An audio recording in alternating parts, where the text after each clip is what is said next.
Well, now we do want to continue our series of interviews called 50 and 50, where we introduce you to another state and its Farm Bureau president.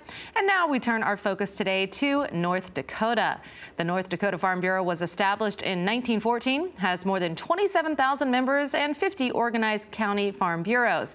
And we are now joined by the recently elected North Dakota Farm Bureau president, Daryl. Thank you very much for joining us, Mr. Lees.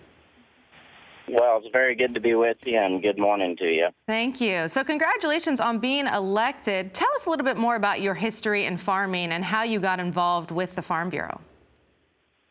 Well, I grew up on family farm in a little small town, rural community where we raised small grains and livestock, and that's predominantly been my focus of the livestock area of it. And got involved in the Farm Bureau through the Young Farmers and Ranchers program, through the discussion meet competition that they host each year, and was fortunate enough to win that and move on to the national competition. And that sparked my interest in, becoming more involved. And a few years later, in the early 2000s, I got on our county Farm Bureau board and started attending our annual state meetings and being a delegate and helping shape and form policy that gives us our direction of our organization in the state.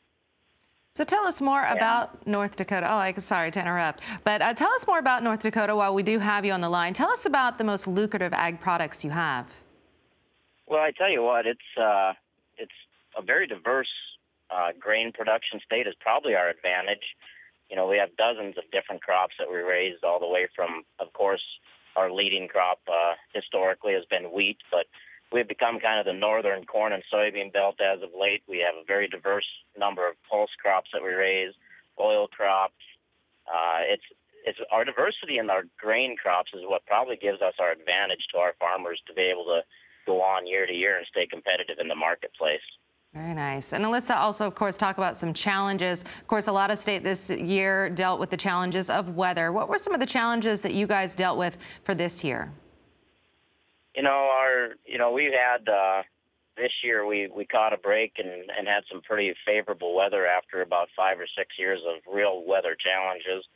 One of the things that's facing not only us here in North Dakota but across the nation is the overreach and regulatory position coming out of some agencies, specifically the EPA. Some of the things they've been bringing, we're not going to leave out OSHA and some of those other ones that are trying to control farm labor and how we handle our fertilizers and pesticides and such. But it's really that overreach that we're focusing on here as the North Dakota Farm Bureau. Our memberships took a very strong stand just a few weeks ago at the convention I was elected at and said, we need to push back on these things. There needs to be more common sense put in place, and that's going to be our challenges going forward in agriculture. Like I said, not just here in North Dakota, but across the nation. And speaking of across the nation, of course, the AFBF presidential election is taking place in January with Bob Stallman stepping down. What are some of the traits that you would like to see in the new AFBF president? Well, one of the most important things, of course, is a loyalty to the Farm Bureau Federation. All of us want a leader that's been very loyal and very in tune with what the policies are of the Farm Bureau. But, one of those things is we've got a very diverse organization.